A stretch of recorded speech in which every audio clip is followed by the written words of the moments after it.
So we had Dad home with us most of this week, which means we got to tag team homeschooling, and all the way from Johnny Appleseed to Rain Cloud in a Jar to trick-or-treating with the goats. It was a phenomenal week.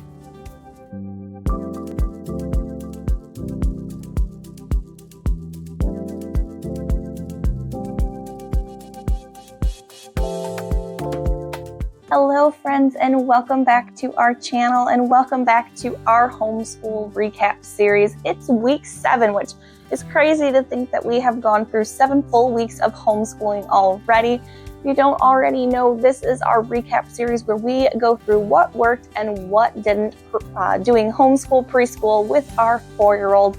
This week was a little bit of a different week. We had my husband Clay home for a good portion of it, so we got to tag team the lessons this week, but it was a phenomenal week. I don't think there was much that really went too wrong. It was just mainly fitting schooling in during a busy schedule, so let's just go ahead and break it down day by day. So starting with Monday, which is our history lessons, that was just Charlie and I will tell you, we both forgot that it was a Monday after a busy weekend. So we didn't get to it till later into the day, but that was totally fine. But because I completely forgot about what we were doing after the busy weekend, I realized we did not have all of the materials necessary, which we were doing a history lesson on Johnny Appleseed, and I was just supposed to have checked out a book from the library on Johnny Appleseed, but instead we utilized YouTube. We played a fun little educational video on Johnny Appleseed, which I'll link that down below if you want to use it. And then we watched, she wanted to watch after that, which got recommended, a Blippi episode where he goes to an apple orchard and talks about how the apples go from the orchard to the store. So it was a lot of fun watching those. And while we were watching those, we did the craft that I built into the lesson, which was, I printed off a tree template, which I'll link that down below as well. And she painted the tree and then finger painted apples onto the tree. So just doing like little dots with her finger. And she loved that. She chose to do rainbow apples for her apple tree. But it was a lot of fun. She loves painting. So yeah, she loved watching the videos too. So I might start incorporating more YouTube videos into some of our lessons, especially history lessons like that. And yeah, it went very well. So Tuesday was our literacy reading and writing lesson. We did have a little bit of incentive to get this lesson done on Tuesday. Charlotte was going to spend the night at my parents' house, and they were coming to pick her up late afternoon. So I told her we had to get it done before they came, and so she was very excited to have that sleepover. So we were doing the letters K and L. So we had our typical crafts with K and L. So K was for kite, L was for ladybug. So the K craft was working with just construction paper, creating a kite out of the construction paper. And then for ladybug, she asked if we could paint. So we painted some ladybugs onto the paper as well.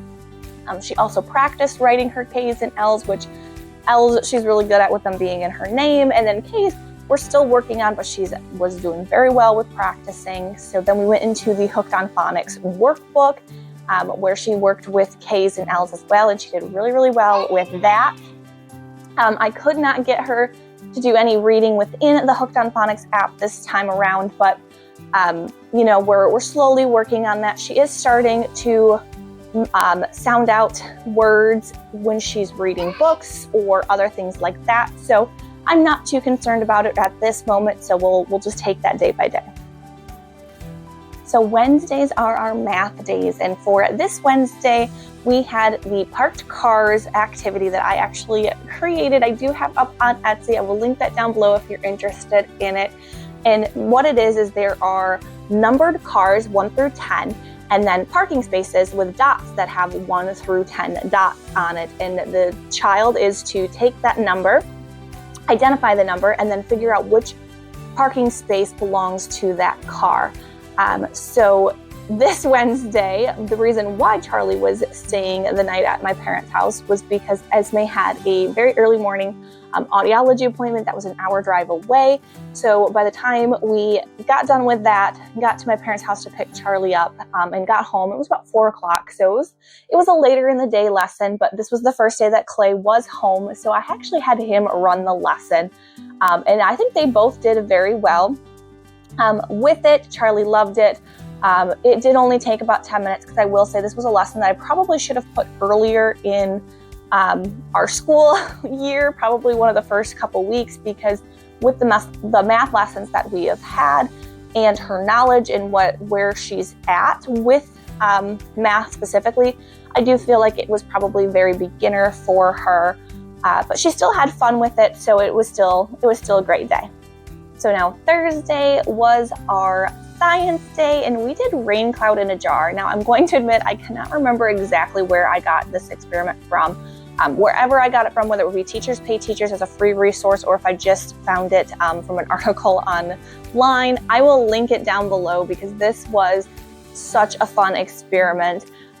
This was another one that I kind of did the talking and walked through the lessons, but Clay and Charlie were the actual ones doing the steps, and they both had a lot of fun with this. I will say, so it does call for shaving cream. We got thick and creamy shaving cream. I don't recommend getting that if you're going to do this experiment, just because at first we thought it wasn't working, just because since the shaving cream was so thick, it took a very long time for the water to permeate through it. But basically what this lesson was, we taught her about the water cycle in, basic terms for a preschooler, and then basically the jar represented, the cycle. So you had the shaving cream, which was the clouds, you had the water on the bottom, which was like the air, and then the food colored water was the raindrops. And it was a lot of fun. It was really cool, especially watching how they kind of mixed with the water